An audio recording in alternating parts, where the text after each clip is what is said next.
Гость в студии «Вечернего экспресса» начальник управления капитального строительства Беслан Агарба.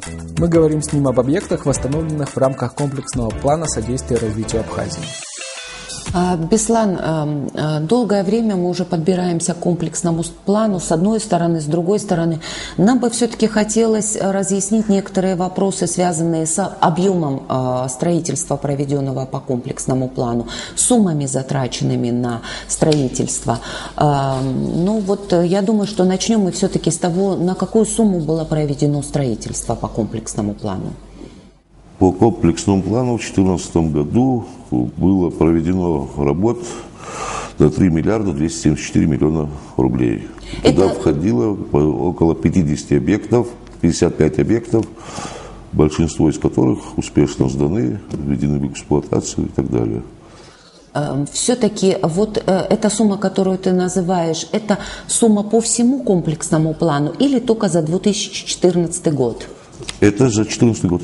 Беслан, УКС выступал заказчиком на всех строительных объектах или были какие-то другие организации, которые выступали заказчиком? Не знаю, к счастью или к сожалению, не на всех объектах был УКС заказчиком. Были заказчиками у нас министерства и ведомства, к которым относились те иные объекты.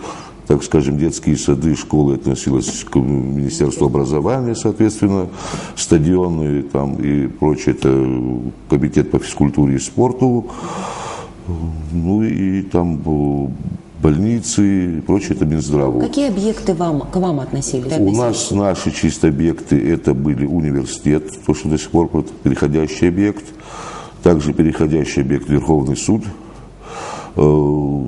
так в народе называемый Кривой дом, по улице Басария жилой дом, то, что строительство было,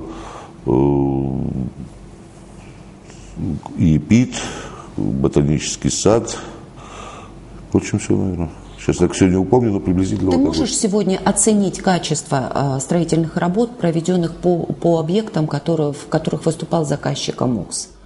Ну, работы, во всяком случае, застройщики, те, кому передали здание, довольны.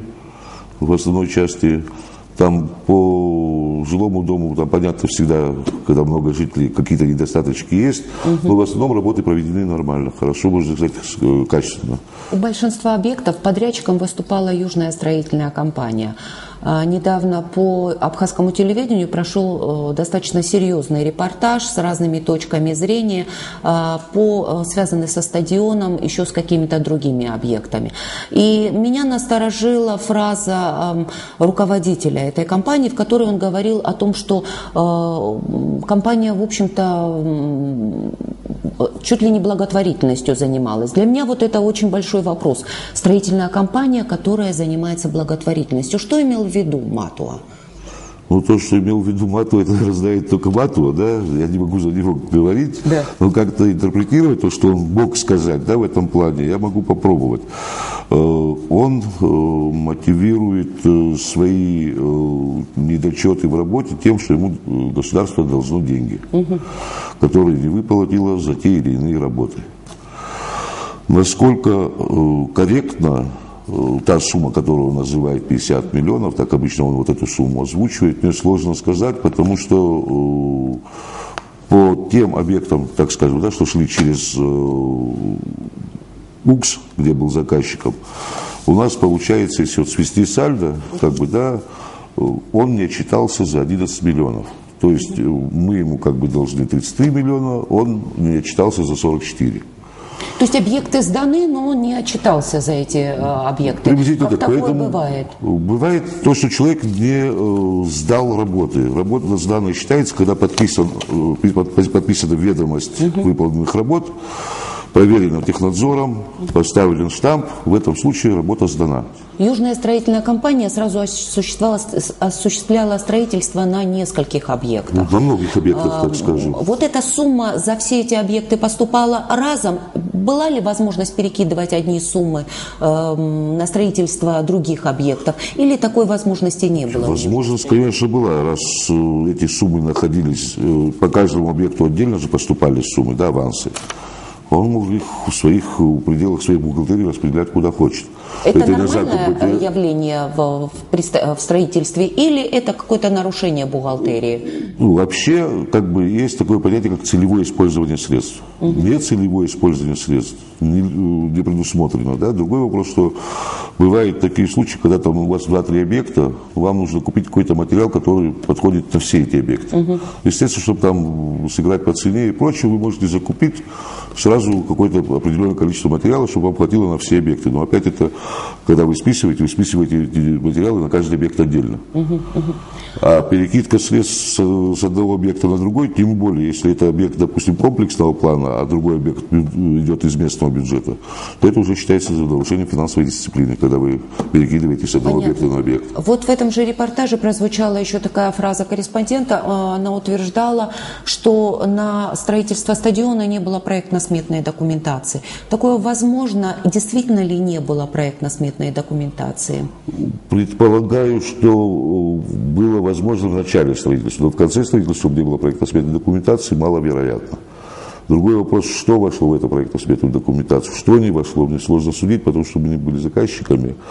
И возвращаясь к вопросу о том, что к альтруизму, да, так называемому, по тому же вот стадиону, где есть недоделки, так скажем. Мы не были заказчиками, но тем не менее какой-то вот просмотр там нас приглашали, мы вели, там не хватает стульев, не хватает там сетки, не поставлены какие-то электрические щиты и прочее, да. Я думаю, что вот эта сумма вполне сопоставима с теми же тренажерами, которые как бы подарил, да, стадион. Да, была? Да. И вот вокруг стадиона, ситуация вокруг стадиона, да, разрушена была. Это результат деятельности строительной компании или эта дорога действительно находилась в таком состоянии изначально? Дорога, ливневки, с канализацией были большие проблемы. Часть ливневок было порушено в результате строительства, так скажем. Кто тогда несет за это ответственность? Естественно, строитель. То, что разрушил строитель, он должен восстанавливать. Тем или иным способом, заложено это в смету, не заложено в смету. Если ты что-то сломал, будь добр, ты должен восстановить. Это нормальная строительная практика. То, что там твои машины проехали, где-то столб снесли или что-то сделали по ходу движения, обязанность строителя восстановить. Другой вопрос, здесь надо разделять чуть. Здесь в основном говорят о самой дороге. Входила она или не входила в смету, это как бы называется благоустройство прилегающей территории. Чаще всего это в смету должно входить. Почему здесь оно не вошло, мне судить опять же очень сложно. Беслан, очень коротко, Гудаутская больница будет сдана до марта? До марта сложно сказать, сдана будет. Но я понимаю, что когда-нибудь будет, но президент поставил сроки. По-моему, он сказал до марта. До марта общестроительные работы сделаны будут. Другой вопрос, там есть еще, так скажем, инженерные работы. Это сети, это энергетика, которая требует времени не только по чисто вот то, что превентить. Там есть заказное оборудование, которое надо ждать 2-3 недели, только его изготовления. Хварчельский бассейн, о котором было столько много разговоров, Сурков вчера встречался с президентом, обещались какие-то деньги в том числе и на строительство. Предусмотрен ли в этом строительстве бассейн Хварчельский или нет? Я, насколько знаю, в бассейне опять мы не были заказчиками. Я уже сомневаюсь, в чем вы вообще были заказчиками, да. Но по той информации, что у нас есть, в планах на 2015 год, где мы уже будем по всем объектам, кстати, заказчиками уже будет УКС, поэтому с нами легче будет разговаривать в этом плане, можете спрашивать уже конкретно. Мы воспользуемся этой ситуацией. Объект будет заморожен, да, как бы законсервирован. И последний вопрос. Все-таки во что обошелся стране стадион? Сложно сказать, во что он обошелся. Во всяком случае, сметная его стоимость была 662 миллиона. Да? Сколько было потрачено, вы не знаете? Не, потрачено, практически вся сумма эта и была потрачена. Она вошла. Сколько там сейчас в недоделках осталось, мне сложно сказать, вот, чисто суммарно, да, но там где-то, может быть, 5-6 миллионов, 3 миллиона, не знаю. В общем, пределы вот такие вот. Ну, если 662, то, естественно... Получается, что мелочь. Беслан, спасибо большое за беседу. Спасибо вам.